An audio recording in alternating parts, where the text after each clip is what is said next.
judges of the Court of Appeals, all please rise.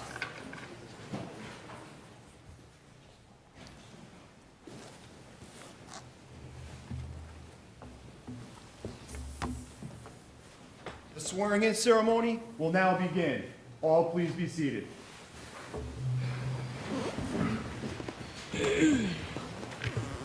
Good morning, everyone. On behalf of my colleagues here at the Court of Appeals, welcome. My colleagues to my right, Senior Associate Judge Jenny Rivera, Judges Leslie Sine, Eugene Fahey, Michael Garcia. We are delighted to have you all here today on this wonderful, wonderful occasion, the investiture of Rowan D. Wilson as an Associate Judge of the New York Court of Appeals. Please allow me to start by welcoming our guests on behalf of Judge Wilson. First and foremost, his family, his beautiful wife, Grace, seated in the front, and his very talented and beautiful three daughters, Isabel, Anna, and Eleanor. And we are also delighted to have so many of Judge Wilson's extended family here, his brother, his Rich, his wonderful friend and colleague for so many years, and of course, to all of his colleagues and friends who traveled to Albany on this historic occasion of his investiture. And Judge Wilson is, of course, most pleased to be joined by so many dignitaries representing the governor. Andrew Cuomo is a wonderful friend to the court. Alfonso David, counsel to governor. We have with us the former members of the Court of Appeals, so many of them, Judge Albert Rosenblatt and his wife Julie Rosenblatt, Judge Howard Levine, Judge Carmen Beauchamp-Saparic, Judge Eugene Piggott, Judge Robert Smith. Thank you all for being here. Our Chief Administrative Judge of the State of New York, Lawrence Marks, our Deputy Chief Administrative Judge for Access to Justice, Edwina Mendelson, our presiding justices of the Appellate Division, Rolando Acosta of the First Department, and congratulations to you, Judge Acosta, on your recent elevation as presiding justice, Randall Ang from the Second Department, Karen Peters of the Third Department, and Gerald Whalen of the Fourth Department. We have the presiding justice of the Court of Claims, Richard Seiss, the former presiding justice of the Appellate Division, First Department, our friend Betty Ellerin, administrative judges from throughout the state, our appellate and trial court judges who are so kind to join us and be supportive of Judge Wilson, the clerk of our court, John Acello, members of the executive branch of government, Michael Green, Commissioner of DCJS, Barbara Underwood, who's no stranger to this court, Solicitor General. From the legislative branch of government, Senator Jesse Hamilton. We have the Dean of Albany Law School joining us today, Alicia Willett. So many of our local officials and bar leaders, Claire Goodekunst, I think she's now former president of the New York State Bar, along with the current president, Sharon Stern Gersman, welcome to you, and representatives of the Albany County Bar Association, the Trial Lawyers Association, the Women's Bar of the State of New York, members of the all-important Commission on Judicial Nomination, Professor Michael Hutter, Mylan Dennerstein, former counsel to the governor, and of course Hank Greenberg, counsel to the commission. We also want to welcome, of course, a general welcome to the distinguished members of the legal community and all of the friends of Judge Wilson. And now, the reason we're all here, Rowan Wilson. Judge Wilson has had, by every measure, a spectacular career, enjoying enormous success at the highest level of the legal profession. And most important, Judge Wilson is a marvelous human being, a wonderful husband, a devoted father, and a loyal friend and colleague. And you will hear more about him in a moment from Counsel David.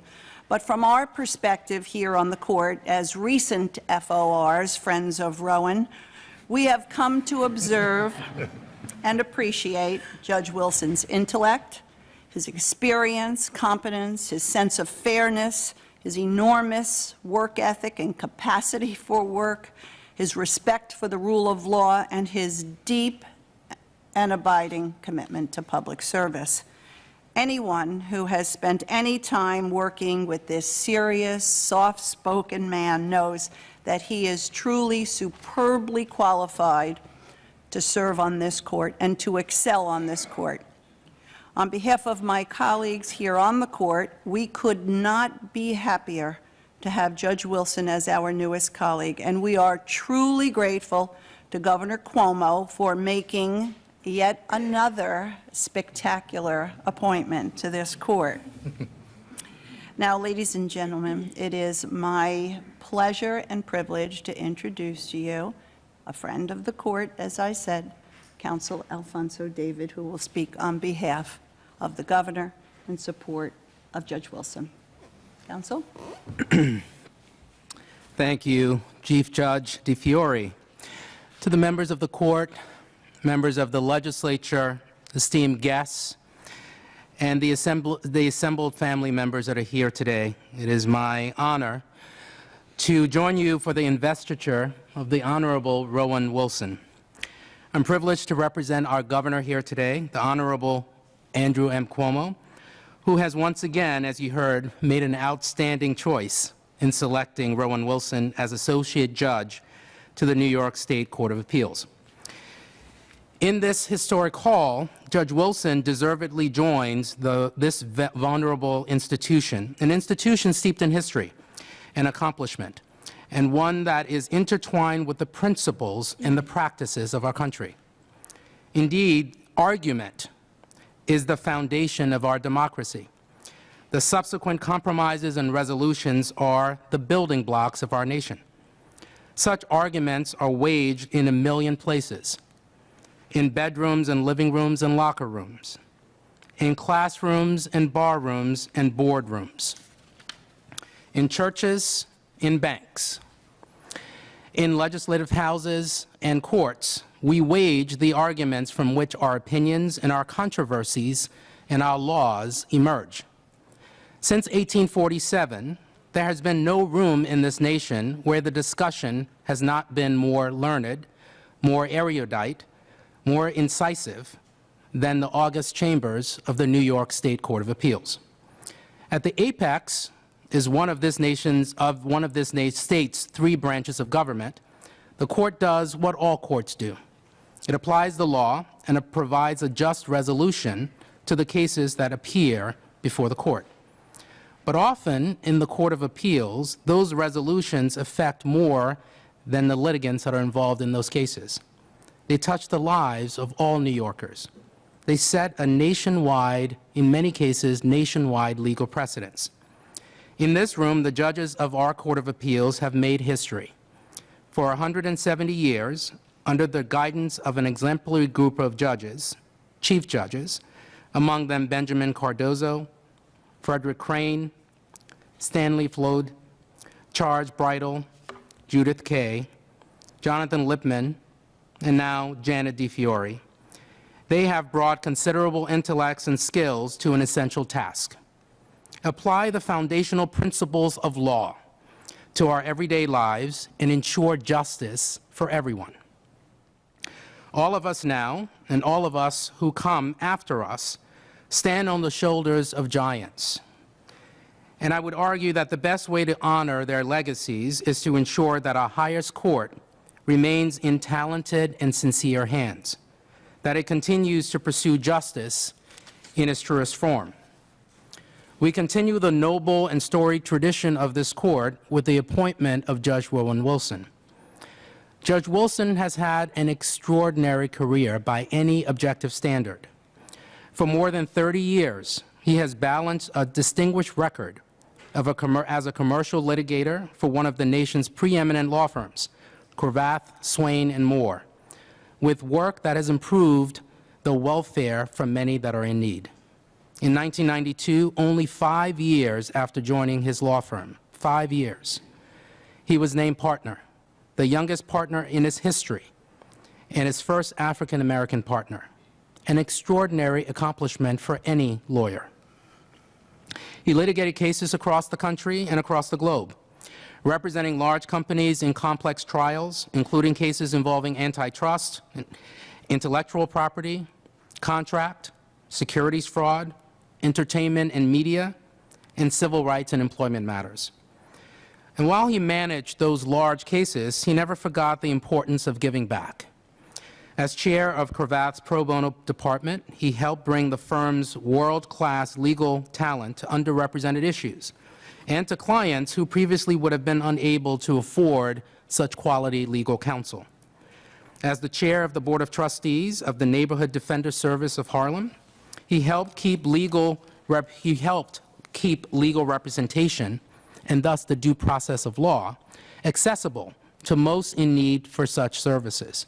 As a member of the Board of Directors of Wide Horizon for Children, he has lent his time and his energy to an organization that improves the welfare of society's youngest and most innocent members. Now, after so many important and impactful chapters in his life, his career will now be devoted fully to public service and to the pursuit of justice. I leave you with a final thought from the governor. The governor has often noted, with justifiable pride, the diversity of his appointments to the state's highest bench. Along with his father, Governor Mario Cuomo, he is one of two governors to appoint the entire court. His selection criteria has always included that each appointee must be brilliant, and together they must reflect the composition of our New York, our population. And so our Court of Appeals has male and female judges, Caucasian judges, African American judges, Hispanic judges, judges from New York City, from Long Island, and from upstate. And the composition will continue to change to reflect the diversity of New York State. With Judge Wilson, however, Governor Cuomo has broken new ground in diversity hiring. Judge Wilson, as you see, is originally from California. We keep on redefining the concept of diversity. Judge Wilson, welcome to the court and congratulations.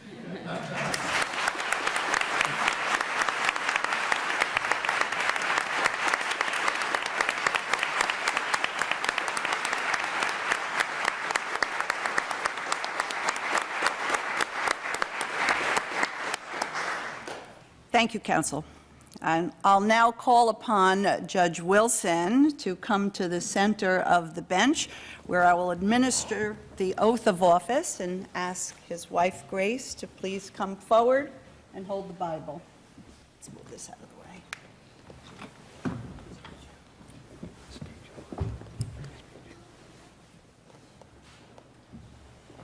Judge, raise your right hand, place your left hand on the Bible, and repeat after me.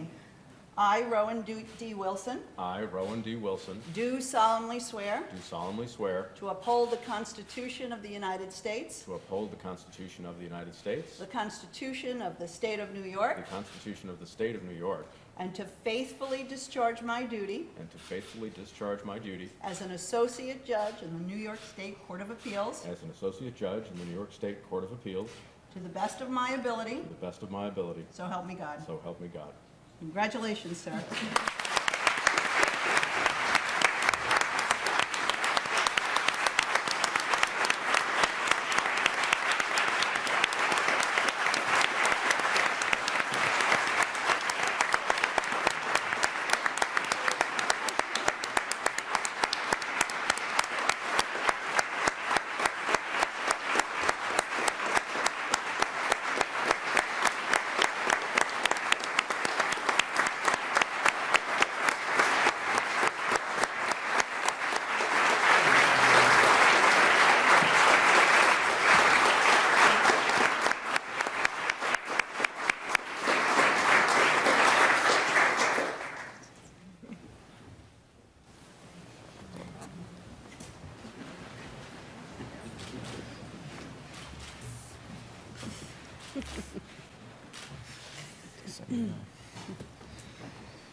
And now, we'll hear from Judge Wilson.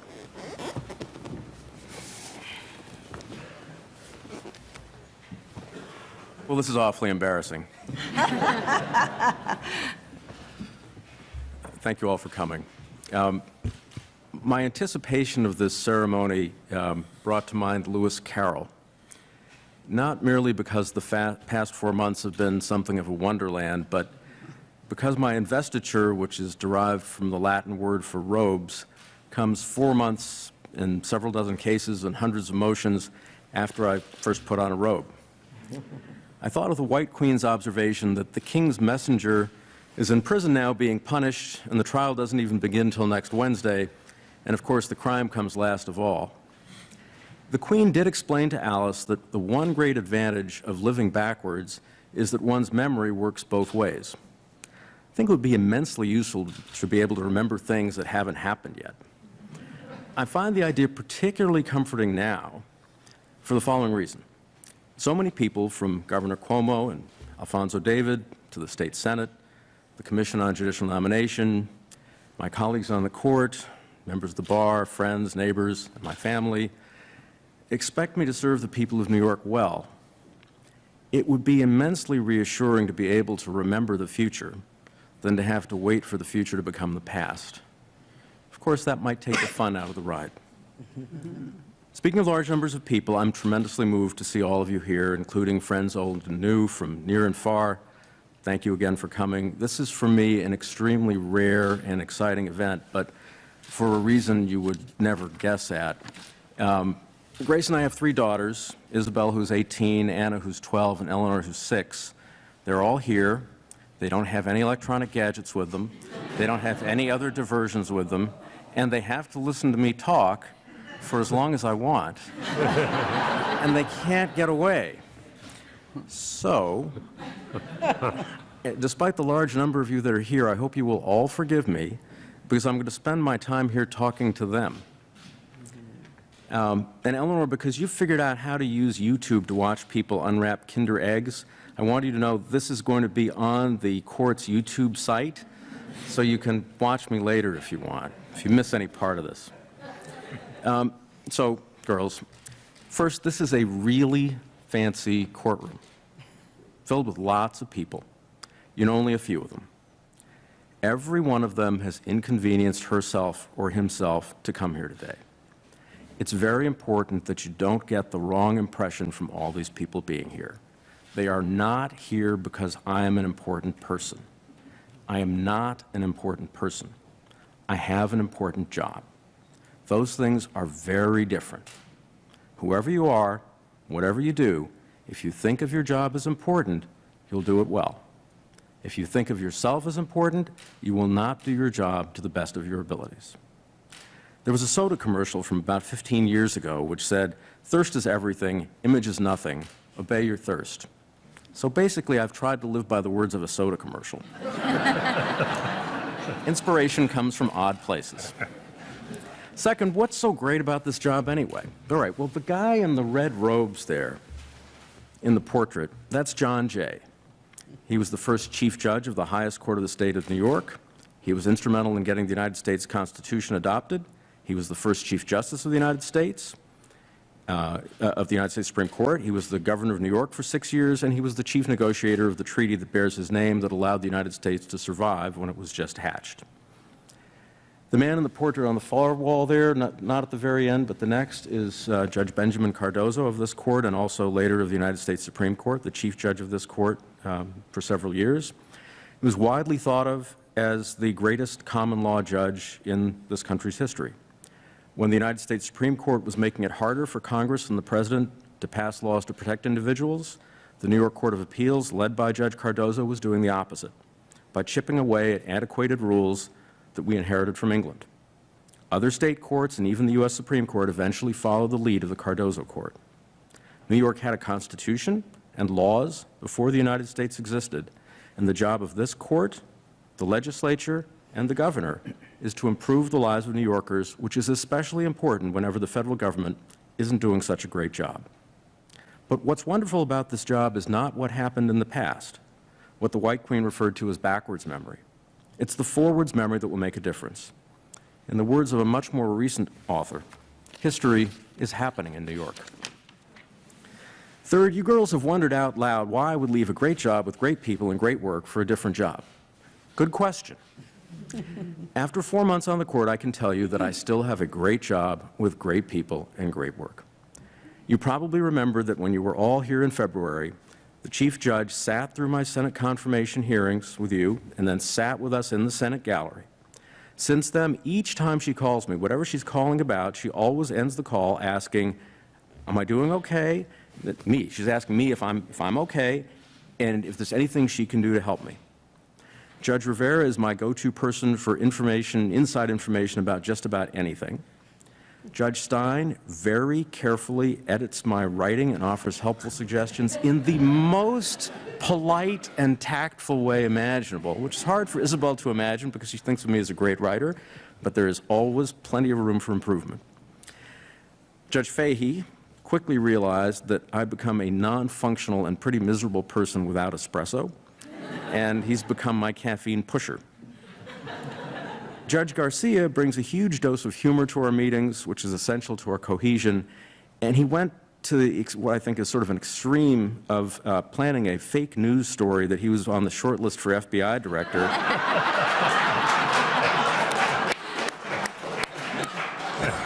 just so we would all call him and beg him not to go. And it worked. I can tell you from my 4 months on the court that all the other judges are wonderful people, great to work with and fun to be around. But it's not just the judges who are great, it's the whole court staff. For a very long time, I thought of my law firm, Cravath, as not a job, but really a second home with a family in it, and this court has the same feeling. Anna, don't take that the wrong way. I'm using home and family figuratively, not literally. But that's only part of the answer to why switch jobs. The bigger part of the answer is that forcing a change is a way to grow and revitalize yourself and those around you. Change, even the best change, is hard. It's much easier to stay in comfortable surroundings than to venture off into the unknown. But if you pick the new situations well, you and those around you will be better off. The three of you have a lot of changes ahead of you. New schools for all three of you in the fall, a new home, new friends to come.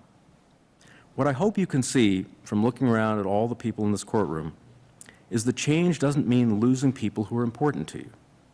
My college roommates, Tom and Jim, who've been among my closest friends in the world since we were all younger than Isabel is now, are here, along with many of my longtime friends and partners from Cravath, including my two Cravath secretaries, Sharon and Janice. The first real friend I made in New York, Rich Edlin, sitting up in the front here. My brother came from California. But the courtroom is also full of new friends, and even, using my forward memory, some friends-to-be. Change isn't loss, it's the opportunity to gain. Finally, your mom and I have told you over and over how important it is to say please and thank you. The three of you believe that I never admit to making mistakes, and one of you still believes that I don't make mistakes. I have to admit that all the times I interviewed with the Commission on Judicial Nomination, the various bar associations who rated me, I didn't say please.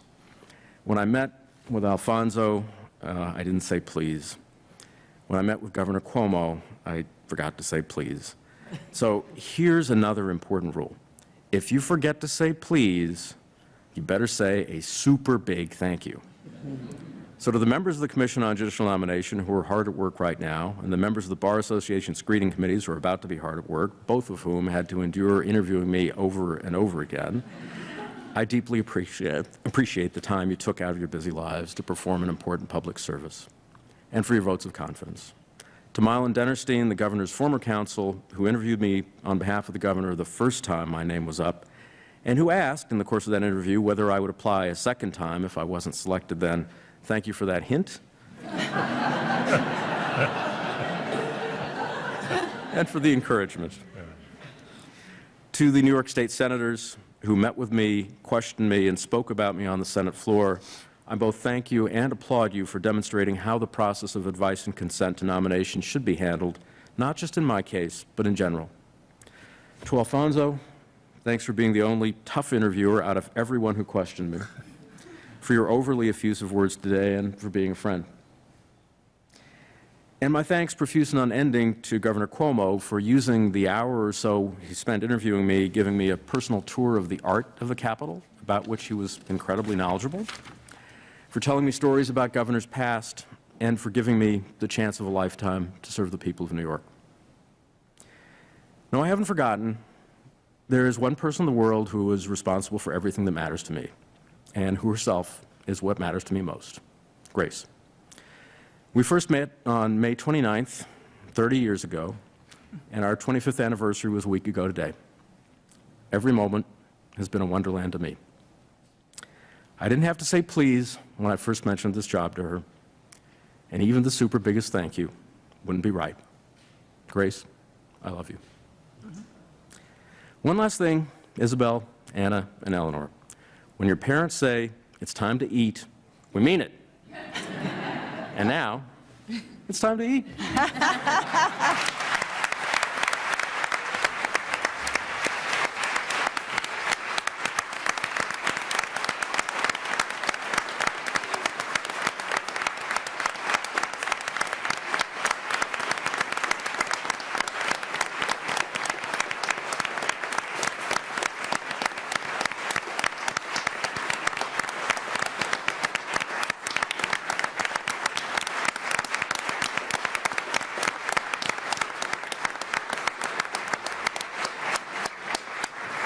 Indeed, it is time to eat, and on behalf of Judge Wilson and his family, they invite you to join them across the street at a reception at the New York State Bar Association. Thank you all for being here.